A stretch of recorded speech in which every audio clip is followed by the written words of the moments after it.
Bismillahirrahmanirrahim. Assalamu alaikum dear students. I am Dr. Sarvat Rasool, and as you know I am teaching you the course that is based on novel. Currently we are working on the novel Great Expectations. So today we would continue with the story, textual analysis and critical discussion of part 1 of Great Expectations. In today's session we would cover from chapter 8 to 12 of part 1. Before I go into the details of what we do today, the summary of previous lesson is here. In the previous lesson, I introduced to you part 1 of Great Expectations, and we started with chapter 1. From chapter 1 to 7 of part 1 were covered in the previous session. We explored the text of these chapters. We also explored the themes. The development of characters was seen, and we tried to critically analyze the text. Also, several important points with reference to the text were discussed. Well, before I move on to today's session's details, I would quickly like to share the scheme of exploring the text in the current novel. Well, in the previous novel, the scheme was slightly different. Here, again, in the market, there are different types of texts available. There are some versions of texts that have division of the whole novel into 3 parts. And then within each part, there is a certain number of chapters.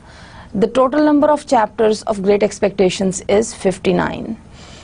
However, there are some other forms or versions of the text in which we do not find this division of parts, and right from chapter 1 to chapter 59 the numbering is continued. The question arises which scheme we would follow. Well, this time, unlike the previous practice, we would follow a different scheme. We are going to analyze the text in parts, that is part 1. For example, has 19 chapters. Starting from chapter 1 to 19, this is what would be covered in part 1. It would take 3 sessions. One we have already done, and this is the current session is the second session on this part. The next session, inshallah, would be a continuation on the same part, that is part 1. And by the end of the next session, inshallah, we would have done our part 1, which means we would have covered till chapter 19. After that, again, when we would start part 2, and the numbering in this case would start again. So the first chapter of part 2 would be numbered as chapter 1, part 2, chapter 1. In the same way, we would continue through part 2, and once we would go to part 3, again the numbering of chapters would start from chapter 1. There is a reason and a logic behind this. Mainly, as you would go through the text, there would be a point where I would show you that Dickens himself, while narrating the story of Pip, comes to a point where he tells this is the first stage of Pip's expectations. And where you would see the ending of part 1 in chapter 19, I would share the text part from the novel where it is indicated that the first phase of his journey of exploring his expectations comes to an end. So since Dickens has followed that scheme, I too would go for the same scheme. This implies then that today we would continue with part 1, and we would cover from chapter 8 onwards. Actually, we would cover till chapter 12, and the rest of the part would be covered then in the upcoming session, the next session. How we would cover it? We will explore the text of these chapters. Again, we would explore the themes. We would look at the development of characters, and of course, we would try to critically analyze and examine different parts of the text. Different important points with relation to the development of the plot would also be discussed. So, coming to part 1, chapter 8, let's see what happens in this part. Pip spends the evening at Mr. Pumblechook's and is brought to Miss Havisham's after a meagre breakfast. There they meet Estella, who is a young girl. So here, if you notice, this is a typo error. Don't worry about this, just remove G out of this. So Estella is a young girl. She's very pretty, however she seems to be very proud. Estella lets Pip in. She guides him through a dark house by candle and leaves him outside a door. As he knocks at the door, he's allowed to enter. There he meets Miss Havisham. Miss Havisham is going to be a very interesting character for us to explore and to analyze. She is a willowy, yellowed woman dressed in an old wedding gown, and she calls for Estella. It is on the order of Miss Havisham that the two, that is Pip and Estella, they play cards, despite Estella's objection that Pip was just a common laboring boy. So the first impression that Pip has of this girl as a pretty but very proud girl, here it is reaffirmed and it is confirmed actually again when we are told that Estella comments about Pip being a common laboring boy, and she actually has objection to play with Pip. It is very interesting to notice that in response to this complaint of Estella, Miss Havisham says, well, you can break his heart. Estella insults Pip's coarse, rough hands and his thick boots as they play. Pip feels insulted and later he cries as he eats lunch in the great house's yard. Estella lets him out of the yard and he walks back a long distance of 4 miles in very low spirits, feeling disgusted at his insult. Well, if you remember in the previous session in chapter 7, there were talks about possibilities of Pip's working at Miss Havisham's, and Pumblechook was very happy to make the arrangements for Pip to work at Miss Havisham's place, and he was taking the credit of all that. Now that Pip comes here with maybe some expectations of something good, something pleasant in his heart, the first thing that he comes across is the proud attitude of Estella. Let us read some text that would help us understand what exactly happens. Pip, as a narrator, when is looking back at all that happened, now writes it in this way. For such reasons, I was very glad when 10 o'clock came and we started for Miss Havisham's, though I was not at all at my ease regarding the manner in which I should acquit myself under that lady's roof. Within a quarter of an hour, we came to Miss Havisham's house, which was of old brick and dismal, and had a great many iron bars to it. Some of the windows had been walled up. Of those that remained, all the lower were rustily barred. There was a courtyard in front, and that was barred, so we had to wait after ringing the bell until someone should come to open it. While we waited at the gate, I peeped in. Even then Mr. Pumblechook said, and 14, what I pretended not to hear. अब ये जो reference है ना, and 14, this is if you read the text, and I'm sure you would read the text yourselves. So before what is being said here in the previous part of the text, we could notice that through the evening actually Pumblechook has been teasing Pip, and he has been asking difficult questions just to put Pip under some pressure. And here again he asks, where Pip pretends as if he hasn't heard. Anyhow, the text continues. And saw that at the side of the house there was a large brewery. No brewing was going on in it, and none seemed to have gone on for a long, long time. A window was raised, and a clear voice demanded, "What name?" To which my conductor replied, "Pumblechook." The voice returned, "Quite right," and the window was shut again, and a young lady came across the courtyard with keys in her hand. "This," said Pumblechook, "is Pip." "This is Pip, is it?" returned the young lady, who was very pretty and seemed very proud. "Come in, Pip." Mr. Pumblechook was coming in also, when she stopped him with the gate. "Oh," she said, "did you wish to see Miss Havisham?" "If Miss Havisham wished to see me," returned Mr. Pumblechook, discomfited. "Ah," said the girl, "but you see she don't." She said it so finally and in such an undiscussable way that Mr. Pumblechook, though in a condition of ruffled dignity, could not protest. So what we notice is that Pumblechook is being sent back from there, and it is only Pip who would enter this house. But he eyed me severely as if I had done anything to him, and departed with the words reproachfully delivered, "Boy, let your behavior here be a credit unto them which brought up by hand." So again, the reference of Pip being brought up by hand, that is through a harsh treatment of his sister by beating him all the time. This reference again, we can understand what kind of feelings it would have generated in Pip at this point. The text again continues, "I was not free from apprehension that he would come back to propound through the gate and 16. So Pip still is afraid that he would come back and would ask the next question, but he didn't. My young conductress locked the gate and we went across the courtyard. It was paved and clean, but grass was growing in every crevice.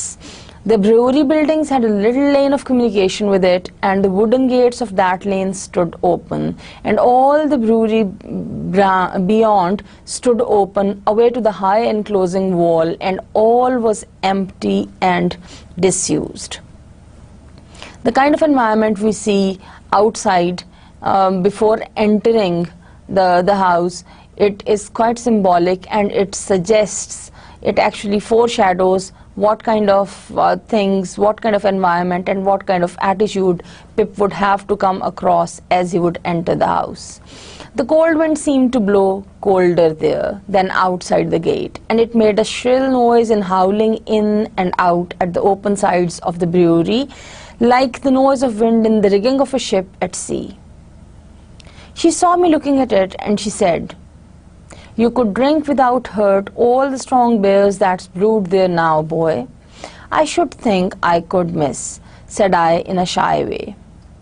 "Better not try to brew beer there now, or it would turn out sour. Boy, don't you think so?" Look at the way she addresses. She herself is a very young girl, but the snobbish way that she addresses Pip, calling him boy, looking at him with a scornful look, all this shows her nature. "It looks like it, miss." This is what Pip is speaking now. "Not that anybody means to try," she added, "for that's all done with, and the place will stand as idle as it is till it falls. As to strong beer, there's enough of it in the cellars already to drown the manor's house." The text continues on this slide as well. "Is that the name of this house, miss?" "One of its names, boy." ये अब Estella उसको जवाब दे रही है. "It has more than one, then, miss?" "One more. Its other name was Satis, which is Greek or Latin or Hebrew or all three or all one to me for enough."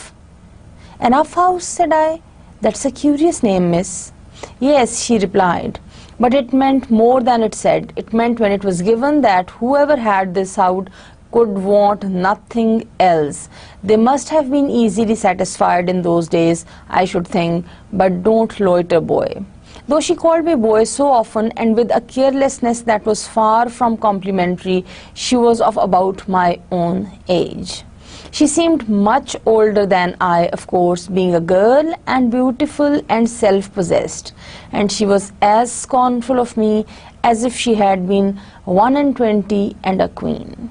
So to the child, Pip, Estella seems to be a girl who is far, far ahead in years, though actually she is of the same age, but it is because of the way she treats him that he is kind of afraid of her. Anyhow, the text continues. "We went into the house by a side door. The great front entrance had 2 chains across it outside. And the first thing I noticed was that the passages were all dark and that she had left a candle burning there. She took it up and we went through more passages and up a staircase. And still it was all dark and only the candle lighted us." You can see how the symbol of darkness, how the use of candle, how the symbol of chains is used to show that the entry into this house is not something easy. It is not allowed to everybody. It is forbidden. And the darkness also suggests a lot of things that you would notice later on. On this slide again, you can see that the text continues, and there is a purpose why I am sharing quite long extract of text with you, because not only it would help you understand Dickens' writing style, but also because this is the point from where onwards the triangle of Pip, Miss Havisham and Estella, this triangle is going to establish strange kind of relationships from here onwards. So the understanding of this part and exploration of the text of this part in detail would help you understand the further developments. So we continue with the text. At last we came to the door of a room, and she said, "Go in." I answered, more in shyness than politeness. "After you, miss." To this she returned, "Don't be ridiculous, boy. I'm not going in," and scornfully walked away, and what was worse, took the candle with her. So Pip is left in complete darkness, not only literally but also symbolically. This was very uncomfortable, and I was half afraid. However, the only thing to be done being to knock at the door, I knocked and was told from within to enter. I entered, therefore, and found myself in a pretty large room, well lighted with 6 wax candles. No glimpse of daylight was to be seen in it. It was a dressing room, as I supposed from the furniture, though much of it was of forms and uses then quite unknown to me. But prominent in it was a draped table with a gilded looking glass, and that I made out at first sight to be a fine lady's dressing table. Whether I should have made out this object so soon if there had been no fine lady sitting at it, I can't say. In an armchair with an elbow resting on the table and her head leaning on that hand sat the strangest lady I had ever seen or shall ever see. Please remember, Pip is going to meet Miss Havisham, and the first impression is the strangest lady that he says I have ever seen or shall ever see. She was dressed in rich materials, satins and lace and silks, all of white. Her shoes were white, and she had a long white veil dependent from her hair, and she had bridal flowers in her hair, but her hair was white. Some bright jewels sparkled on her neck and on her hands, and some other jewels lay sparkling on the table. Dresses less splendid than the dress she wore and half-packed trunks were scattered about. So the whole scene that Pip comes across, that he sees there as he enters the room, is very strange for him, not only for him but also for the reader. This is a room where there is an old woman dressed in a bridal dress with white dress and white shoes and grey hair and wearing jewels, and other jewels and dresses are all around in the room. She had not quite finished dressing, for she had but one shoe on, the other was on the table near her hand. This reference of one shoe on, the other yet on the table, is a symbolic reference to maybe she was getting ready to go somewhere, but then she was not able to do that. So she had not quite finished dressing, for she had but one shoe on, the other was on her table near her hand, her veil was but half arranged, her watch and chain were not put on, and some lace for her bosom lay with those trinkets, and with a handkerchief and gloves and some flowers and a prayer book, all confusedly heaped about the looking glass. It was not in the first few moments that I saw all these things, though I saw more of them in the first moments than might be supposed. But I saw that everything within my view which ought to be white had been white long ago, and had lost its luster and was faded and yellow. So this is something strange to be noticed, that everything that was supposed to be white, say the dress of the lady, the shoes, everything has turned yellow, it has faded. I saw that the bride within the bridal dress had withered like the dress and like the flowers. Similes are used. The old woman in the bridal dress is equally faded, has withered away like the flowers that are around, and had no brightness left but the brightness of her sunken eyes. I saw that the dress had been put upon the rounded figure of a young woman, and the figure upon which it now hung loose. So maybe a dress that she wore quite a long time ago. So the woman had shrunk to skin and bone. Once I had been taken to see some ghastly waxwork at the fair, representing I know not what impossible personage lying in state. Once I had been taken to one of our old marsh churches to see a skeleton in the ashes of a rich dress that had been dug out of a vault under the church pavement. Now waxwork and skeleton seemed to have dark eyes that moved and looked at me. So comparison of Miss Havisham with the waxwork and the skeleton, the frightening skeleton that he saw, this clearly shows how very much terrified Pip was to see this woman. I should have cried out if I could. "Who's it?" said the lady at the table. "Pip, ma'am." "Pip?" "Mr. Pumblechook's boy, ma'am. Come to play." "Come nearer. Let me look at you. Come close." It was when I stood before her, avoiding her eyes, that I took note of the surrounding objects in detail and saw that her watch had stopped at 20 minutes to 9, and that a clock in the room had stopped at 20 minutes to 9. "Look at me," said Miss Havisham. "You are not afraid of a woman who has never seen the sun since you were born." Again, something very strange. The clock on the wall, the watch on the table, everything is stopped at 20 minutes to 9, the same time on both the things. And the woman says, she claims that she has never seen the sun for quite long a time, for example, since Pip was born. I regret to state that I was not afraid of her. "Do you know what I touch here?" she said, laying her hands upon the other on her side, on her left side. "Yes, ma'am, it made me think of the young man." "What do I touch?" "Your heart."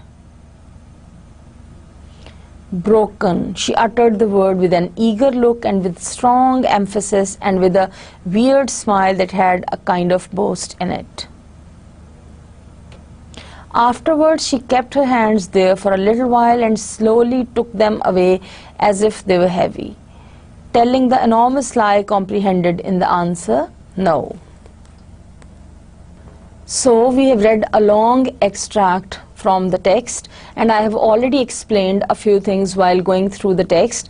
Here are yet some points to ponder and a critical analysis of some important images, some important symbols and other things that are mentioned in the text.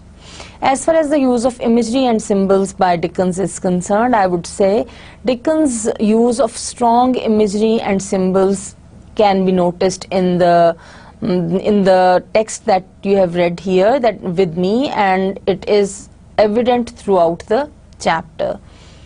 Within the house of Miss Havisham's, a lot of things are symbolically representing maybe the story of Miss Havisham, her character, her personality and her attitude. These symbols actually raise a lot of questions as I use the words maybe, because at this point as a reader of the novel we do not know the answers. Also, they provide a lot of clues for those answers, so being keen readers, maybe we can guess answers. However, it is only the upcoming chapters that would reveal the reality. I would also say that this symbolic use then creates and generates a kind of suspense in the reader to know what would happen next and what are the reasons of all this. Another important point with reference to this chapter that I would like to talk about is how is Pip's first experience of interaction with higher society.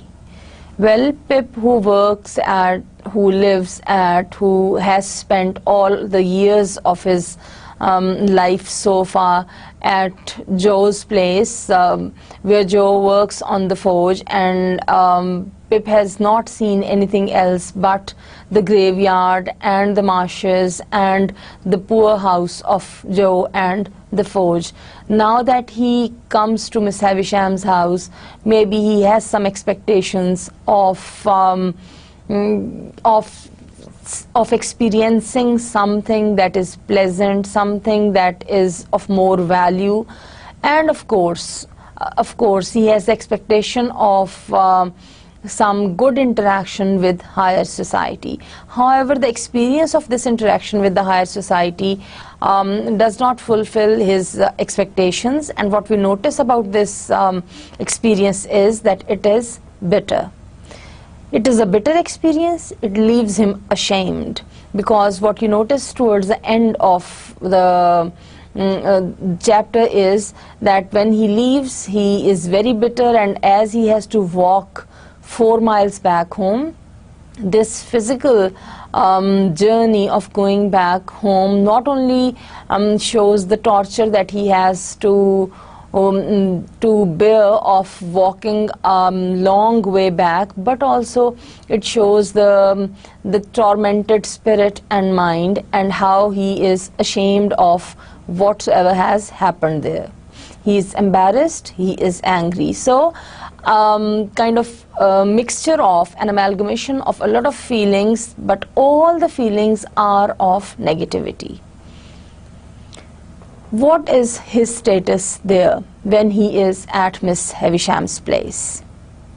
He is just a toy, a puppet, a source of enjoyment. He is just a plaything. Miss Havisham has asked him to come there to play with Estella. Estella treats him very rudely. And what we notice is that she plays with him merely on the orders of Miss Havisham. Otherwise, she dislikes him, she insults him by mentioning his coarse, rough hands and by referring to his shoes.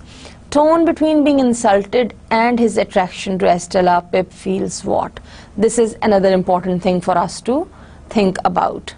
If you remember the very first glance of Estella and the very first impression of Pip, that she is pretty but she is proud. So torn between these two feelings of where he is attracted towards the beauty of this young girl Estella, and where he feels snubbed because of the rude attitude and because of the proud behavior of this girl. This is important. He feels ashamed of his upbringing, so much so that he wished Joe had been rather more gentlely brought up. He now found respect and love for Joe was being spoiled by his embarrassment of being brought up in a lower class family. This is very significant because for the first time throughout the novel we have seen that there is a close association between Joe and Pip. We have seen in the previous chapters that it is Joe who would always take side of Pip, it is Joe who would always care about Pip, it is Joe who would support Pip and would ensure that he gets food, would ensure that he's saved from the harsh criticism of people such as Pumblechook. And of course, it would be Joe who either would save him from the wrath of his wife, that is the sister of Pip, or if he would not be able to do that, at least he would sympathize with Pip. And on the part of Pip too, we notice that to him Joe is the only source of comfort. He is the person to whom Pip is very, very close. But now for the first time we notice that Pip is ashamed of his association, his link, his affiliation with Joe. For the first time he is ashamed of being brought up in the family he is brought up, a lower class family, and belonging to that lower class family becomes a source of shame for Pip. Well, here are some more comments about the character of Miss Havisham that would help us understand what kind of character Miss Havisham is. This strange old woman is psychologically imbalanced. She is also hard-hearted. She doesn't bother for the feelings of Pip. This is what we have noticed. She proudly wears her emotional wounds like a badge of honor. The faded white bridal dress, the sparkling jewels that she's wearing, all these things give us clues that something has happened to her in the past, and she is wearing those emotional wounds like marks of honor, and she is still cherishing those memories. Time has no meaning for her. This is also what we come to know, because she has stopped all the clocks in her house at the exact time that maybe her wedding was cancelled. These clues, whether it was her wedding or not, are actually dropped through her bridal dress, through the jewels, and through the other dresses and such finery around there, and the dressing table. She is also disinterested in sorry, again, this is a small typo error. This is disinterested. So she is disinterested in days and weeks. She doesn't know what to do with these days, what to do with this time. So she actually does not know what day of the week it is, because she has not seen the sun in many years. If you remember, she tells Pip that she is a woman who has not seen the sun since he was born, so it's quite long a time. She aims at exacting revenge on all men, and the first time Pip notices this when Havisham tells Estella to break his heart. You see, when Estella says that she doesn't want to play with him because she thinks that he is a laboring boy, what Miss Havisham says is, don't worry, just break his heart. Here is some more text from chapter 8 that is very important for us. But when she was gone, I looked about me for a place to hide. Now this part of the text expresses the feelings of Pip as he leaves that place, the room of Miss Havisham, how he feels ashamed, how he feels insulted, how he feels disgraced, and how he is angry. So the narrator here tells, but when she was gone, I looked about me for a place to hide my face in, and got behind one of the gates in the brewery lane, and leaned my sleeves against the wall there, and leaned my forehead on it, and cried. As I cried, I kicked the wall and took a hard twist at my hair. So bitter were my feelings. So you can notice the anger of Pip. It is a combination of disappointment, of the feeling of being insulted, and of course anger. And so sharp was the smart without a name that needed counteraction. My sister's bringing up had made me sensitive. In the little world in which children have their existence, whosoever brings them up, there is nothing so finely perceived and so finely felt as injustice. Well, this text part is very, very important with reference to Dickens' own experiences of life. His own experience as a child, belonging to lower class family, belonging to the poor social stratum, was a very, very bitter experience that left marks on his personality for his whole life. And the social injustice, the injustice towards children, and especially the children of the unprivileged or the underprivileged class, this is one of the major themes of Dickens' almost all works. And this is what we notice here as well. He is referring to that. Anyhow, the text continues. It may be only small injustice that the child can be exposed to, but the child is small, and its world is small, and its rocking horse stands as many hands high, according to scale, as a big-boned Irish hunter. Within myself, I had sustained from my babyhood, a perpetual conflict with injustice. I had known from the time when I could speak that my sister, in her capricious and violent coercions, was unjust to me. I had cherished a profound conviction that her bringing me up by hand gave her no right to bring me up by jerks. Through all my punishments, disgraces, fasts and vigils and other penitential performances, I had nursed this assurance, and to my communing so much with it in a solitary and unprotected way, I in great part refer the fact that I was morally timid and very sensitive. We can see a reflection of Pip in Dickens' personality, and we can see a reflection of Dickens' personality in the character that he creates, that is Pip. And Pip, the narrator here, tells the reason of his being so very shy, timid, submissive and sensitive. And yet he's angry and he feels insulted, and to give a vent to all these feelings, he kicks against the wall and he pulls his hair, and he is very, very much dejected. This leads us to chapter 9 of part 1. Pip now is back home after his bitter experience at Miss Havisham's place, but this unpleasantness or this harshness cannot be forgotten for various reasons.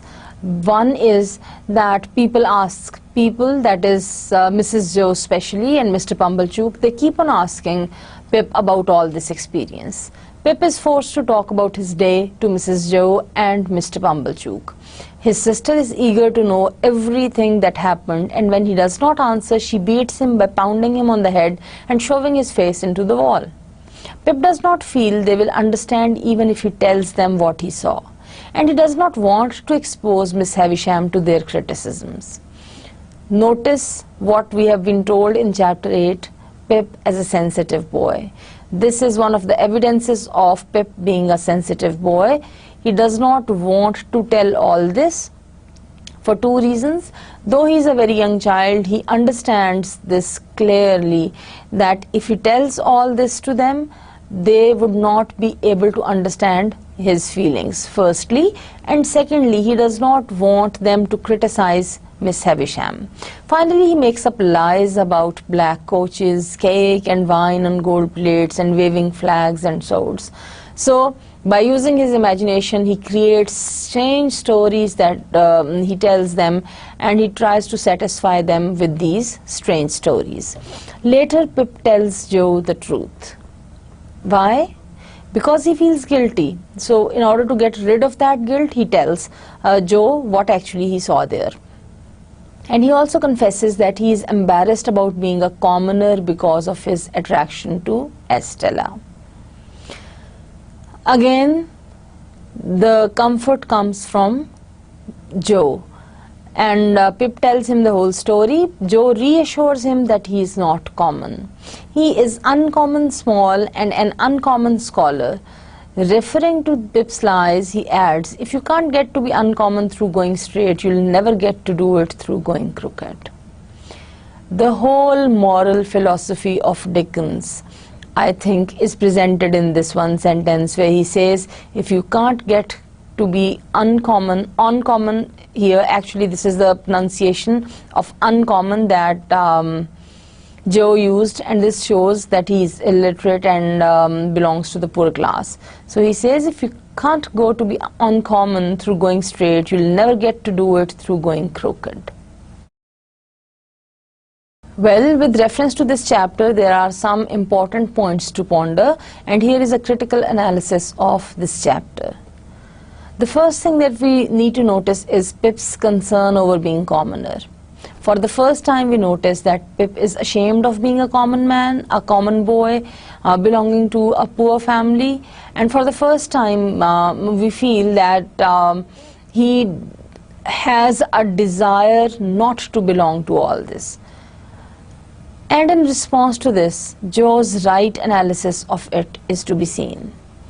very rightly he says what I have already discussed with you, that is Dickens' philosophy as well. Pip tries to become uncommon by lying about his experiences that he had at Miss Havisham's place. Pip made up lies about the Satyr's house with the intention of glorifying it in front of his sister and the eager Mr. Pumblechook. But Joe's comments on that are not only very, very significant for Pip but for the reader as well. When Pip thinks that he can become uncommon by being dishonest, Joe calls it being crooked. Joe, on the other hand, tells that he is uncommon in his own way. Overall, we noticed the themes of guilt in the previous session, chapter 7 as well, and here again we see that the same theme of guilt and of fear is continued in chapter 8 and chapter 9. Concluding what so far we have done, I would say that the themes of guilt, theme of gratitude, of fantasy and secrecy emerge especially through these two chapters 8 and 9. Previously we noticed that Pip feels guilty when Joe describes what an ugly baby Pip was. He also feels deeply grateful that Joe took him anyway. And then Mrs. Joe and Pumblechook impart their good news about Miss Havisham by first reminding Pip how grateful he needs to be, and Pumblechook consistently and constantly admonishes Pip to be forever grateful to them that brought him up by hand. And in all this context, when chapter 8 and chapter 9 come, what we see is that this theme of gratitude leads towards another theme, that is of hatred and of dislike. What he was told, as I discussed in the previous session, chapter 7, to be grateful to his sister for bringing him up, now what he feels is that he does not want to belong to this. Secrecy is seen with Joe not wanting Mrs. Joe to know about his lessons, and Pip's willingness to lie just to keep his sister and Pumblechook from knowing the details about Miss Havisham. Why Pip hides all those details, why he is being so very secretive about the education previously of Pip and then of Joe, and about you see the things that he has observed at Miss Havisham's. This creates some suspense that we would later on come to know what the reasons were for it. Again, he feels guilty doing this, but he wants to protect Miss Havisham from the judgments of his sister and Mr. Pumblechook. And for that reason, maybe he is being secretive about all that, or he tells lies. So what we can notice is that the themes of guilt, gratitude, fantasy and secrecy, they overlap. He knows that, and he is told that he should be grateful to his sister and Joe for bringing him up, but he dislikes this brought up, he dislikes this connection with the kind of context, the social context, and the kind of family where he is being brought up. He keeps the secrets about Miss Havisham's house. Again, why? He keeps the secrets for certain reasons. One, again, the purpose of this secrecy is because he thinks that he would not be able to convey that exactly to his sister and Mr. Pumblechook. But I think a greater reason is his fantasy as well. Using his imagination and fantasy, he creates a world. Maybe this is what he wanted to see at Miss Havisham's house. He couldn't see all that. Those expectations have failed. But now he, using this imagination, creates all that story of all those wonderful things, and he tells all that to his sister and Mr. Pumblechook. And finally, I would say the soft corner that he has for people in his heart. He wants to save Miss Havisham from any criticism. Well, here are some more themes that emerge in chapters 8 and 9. These are the themes of desire for upward social mobility, of ambition, snobbery, and inferiority. Actually, the whole novel is about ambitions, false ambitions, snobbery, and the context in which Pip is brought up is established in these two chapters that would lead us exploring these themes. That is why I have gone into such detail of these chapters. Anyhow, these themes start appearing from here onwards. They appear when Joe compliments him for being a scholar. Pip notes that he should like to be, evidence that even at this young age he has a drive to achieve something more in his life than those around him. Pip sees all the seeds in the little drawers at Pumblechook's store and wonders if they want to be free of their jails to grow. This symbol of seeds growing and the use of seeds as a potential possibility of growth, this symbolizes the theme of freedom and growth. No doubt Pip's sister and her condescending attitude towards Joe and his work also fuel this drive, and she has made it clear she doesn't like her station in life. This desire for upward mobility, this desire for not belonging to this particular class that they belong to, this would lead towards Pip's ambition in future.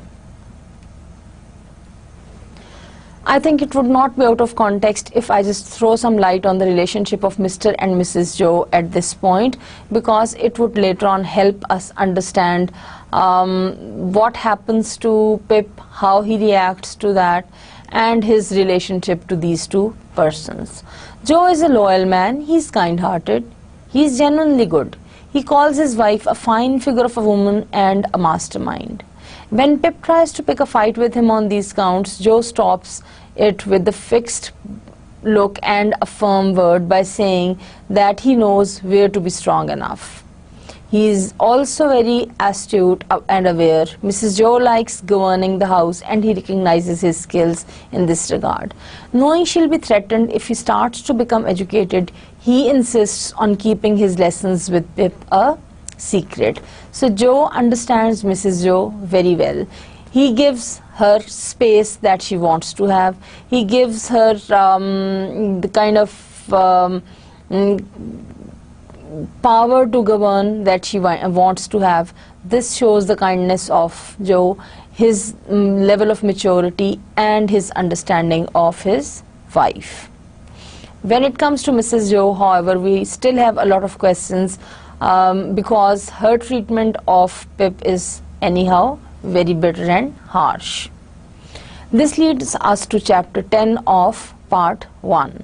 Pip's desire to impress Estella needs him to become less coarse. He finds some weight in Joe's advice, who said, "You must be a common scholar afore you become an uncommon one." So he decided to be less coarse, and for this purpose he wants to get educated. Biddy is the best possible source of help that he can think of, so to impress Estella, Pip goes to Biddy for tutoring.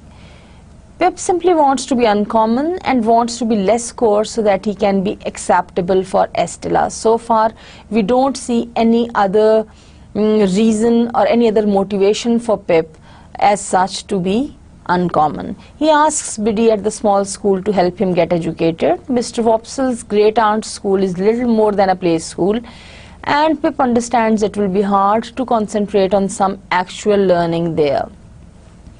But Biddy agrees, and we need to remember that Biddy works at that school. So Biddy agrees and gives Pip some books to start with. One evening, on the way home, Pip goes into a pub to pick up Joe. He finds Joe sitting with a stranger, a man with one eye pulled closed and a worn hat on his head.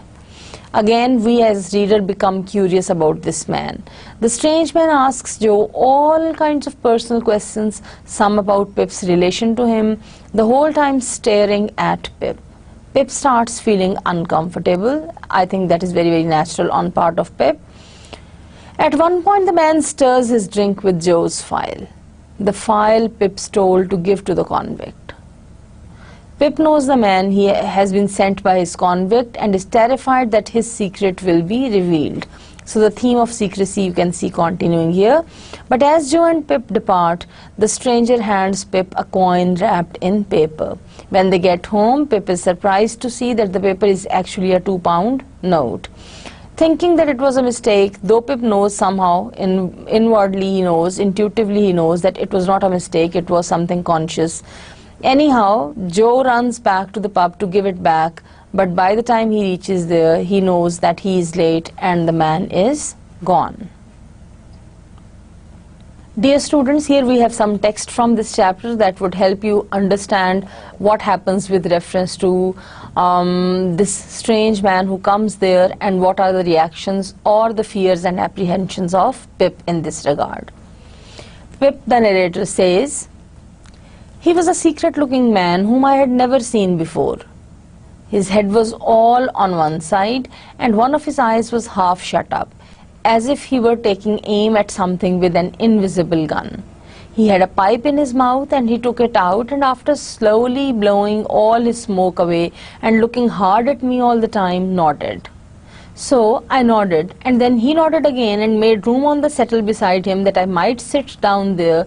But as I was used to sit beside Joe, whenever I entered that place of resort, I said, 'No, thank you, sir,' and fell into the space Joe made for me on the opposite settle.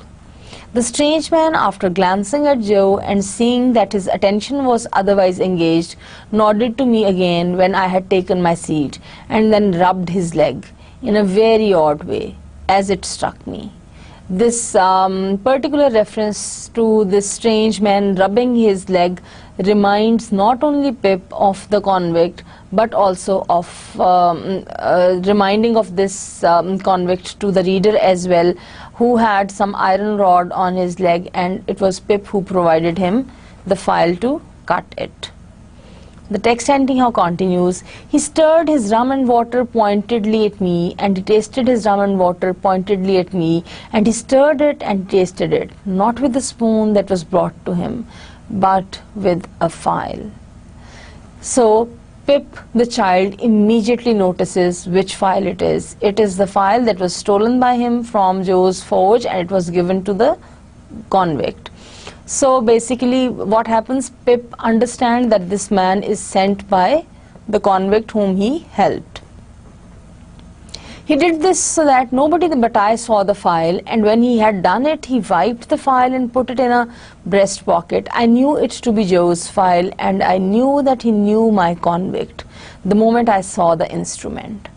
I sat gazing at him, spellbound, but he now reclined on his settle, taking very little notice of me and talking principally about turnips. Now the convict has diverted his attention from Pip, and he's talking about other minor things.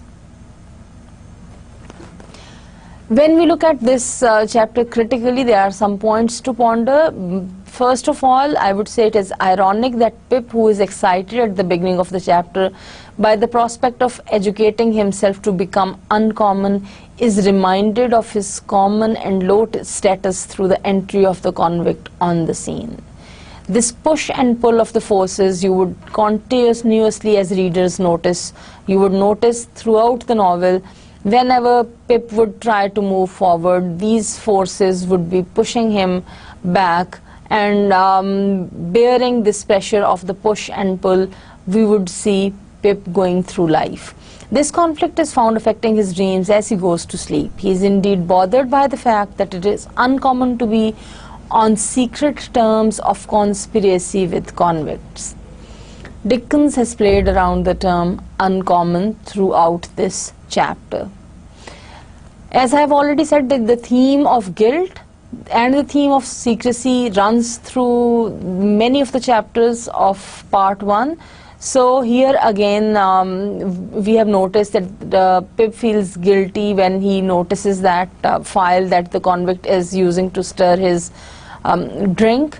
We also notice the theme of secrecy, where a kind of secret unspoken communication goes on between this strange man and Pip, and nobody understands what they are communicating to each other.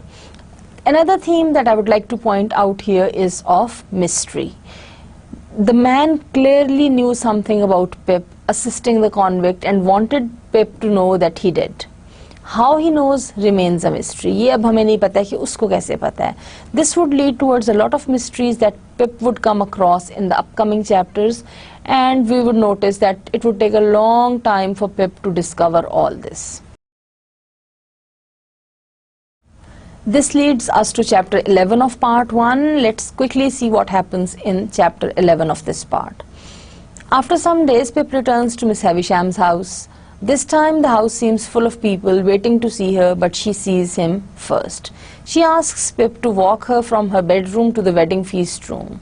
The room has a large table with a rotting bug-infested bride cake. Estella and the toddy relatives join them, and Pip watches as Miss Havisham amuses herself by annoying them.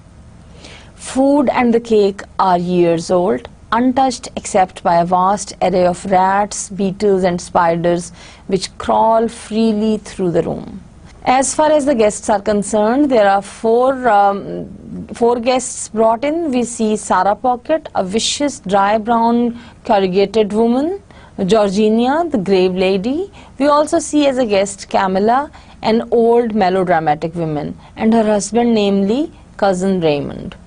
All are apparently the same age or a little younger than the withered Miss Havisham, and all come to see her on the same day of the year, that is her birthday, as well as the day of her marriage, when the cake was set out and the clocks were stopped so many years ago. So it seems as if the same day that with all its happenings that was somewhere remote in the past is being replayed. Here are some important parts of the text that I would like to share with you quickly from chapter 11. Miss Havisham is ordering, "Then go into that opposite room," said she, pointing at the door behind me with her withered hand, "and wait there till I come."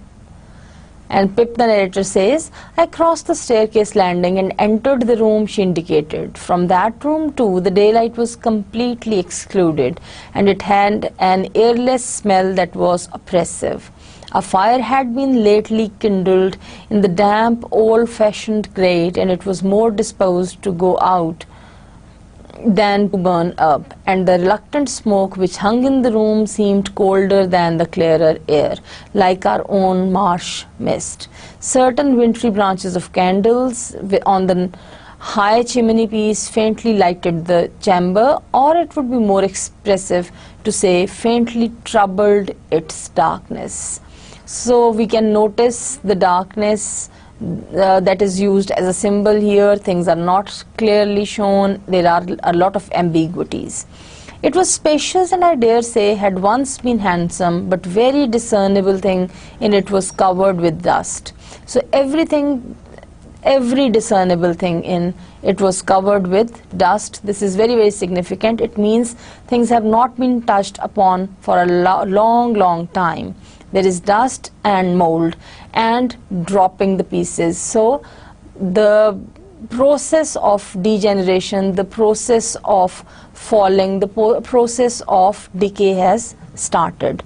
The most prominent object was a long table with the tablecloth spread on it, as if a feast had been in preparation when the house and the clocks all stopped together. An apron or centerpiece of some kind was in the middle of this cloth. It was so heavily overhung with cobwebs that its form was quite undistinguishable, and as I looked along the yellow expanse out of which I remember it seeming to grow like a black fungus, I saw speckled legged spiders with blotchy bodies running home to it and running out from it, as if some circumstances of the greatest public importance had just transpired in the spider community. The presence of these spiders, of the mice and all the decay around is highly symbolic in this text. I heard the mice too, rattling behind the panels, as if the same occurrence were important to their interests. But the black beetles took no notice of the agitation and groped about the hearth in a ponderous elderly way, as if they were short-sighted and hard of hearing, and not on terms with one another. Interestingly, the people in the room also are not on terms with one another. These crawling things had fascinated my attention, and I was watching them from a distance when Miss Havisham laid a hand upon my shoulder. In her other hand she had a crutch-headed stick on which she leaned, and she looked like the witch of the place. "This," said she, pointing to the long table with her stick, "is where I will be laid when I am dead. They shall come and look at me here." Dear students, on this slide there is some more text that tells Miss Havisham's story. She says, "On this day of the year, long before you were born, this heap of decay," stabbing with her crutched stick at the pile of the cobwebs on the table, but not touching it, "was brought here. It and I have worn away together. The mice have gnawed at it, and the sharper teeth than teeth of mice have gnawed at me."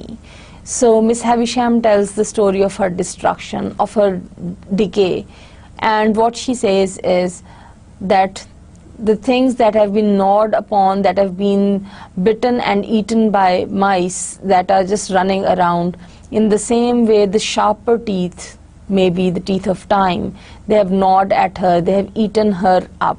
She held the head of her stick against her heart as she stood looking at the table. She, in her once white dress, it was once white, now all yellow and withered, the once white cloth all yellow and withered, everything around in a state to crumble under a touch. हर चीज़ इस हद तक पुरानी हो चुकी हुई थी, इस हद तक खस्ता हालत में थी, that simply touching it would make it completely fall. "When the ruin is complete," said she, with a ghastly look, "and when they lay me dead in my bride's dress on the bride's table, which shall be done, and which will be the finished curse upon him? So much the better if it is done on this day." Miss Havisham continues walking around the room, saying little to her guests until the mention of a certain Matthew, whereupon she stops short. She dismisses them and tells Pip it is her birthday. She continues to point out Estella's beauty to Pip, then sends him to be fed outside again. While outside, he meets and fights with a pale young gentleman. Estella is ecstatic over this display and even rewards Pip for winning the fight by letting him kiss her. Pip kisses her on the cheek, the guests leave, and Miss Havisham once again asks that Estella and Pip play cards as she watches them. Here, one thing that I would like to point out with reference to this part of the text is that Miss Havisham is telling Pip about all this decay, relating it to her bridal dress, and then on the other hand relating it to her death. And she continues to point out Estella's beauty to Pip along with it. This is very, very suggestive, and this suggests a lot. Again, Estella, why she is so very happy to see Pip winning the fight against the pale man in the gardens, and the reward that she gives to Pip by allowing him to kiss her, this again is very, very significant. With reference to this chapter, there are some important critical points. Firstly, we need to notice that Pip is introduced to a number of strange characters in this chapter. He is also given some more hints about Miss Havisham's strange lifestyle, and in this process, the reader is also provided some information about Miss Havisham. We find that Miss Havisham's relationship with her relatives, that is Georgina, Sarah Pocket, cousin Raymond, and Camilla, is even more loveless than her relation with Pip. For her relatives, their visit to Miss Havisham's is based on greed. So the theme of greed comes in. All of them are there hoping to please her enough to be given some of her money at her death. Miss Havisham also knows it very well, and Dickens uses the symbols to indicate this when Miss Havisham refers to her dead body laid out as a meal for her relatives on the same table where her decaying cake is placed now. With this, we come to the end of today's session, and I would quickly like to share a summary of today's session with you. We covered from chapter 8 to 12 of part 1 of the novel Great Expectations in today's session. And in doing so, we actually explored the text of these chapters. I would like to say we read a lot of the text here during the session. I read it loud for you and we discussed important points. I pointed out important things with reference to the text. I also tried to explore important themes such as the theme of guilt, of dissatisfaction with life, of ambition, of not only guilt but also of secrecy, of fantasy, theme of ambition, the desire to have a social uplift, mobility. All these themes I discussed with specific references to the important parts of the text. We also explored the characters here, especially we explored the character of Miss Havisham. Miss Havisham is going to play an important role throughout the novel in the life of Pip, so it is not only interesting but also important to understand her character. We also explored the character of Estella in relation to Pip.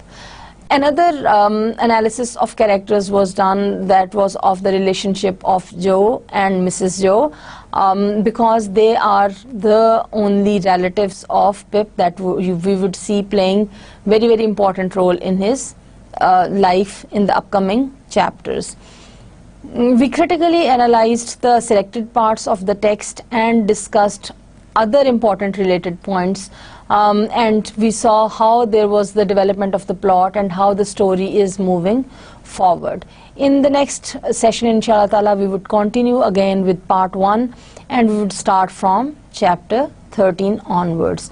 With this, I come to the end of the session. Here are the references, and with this say I goodbye. Thank you very much.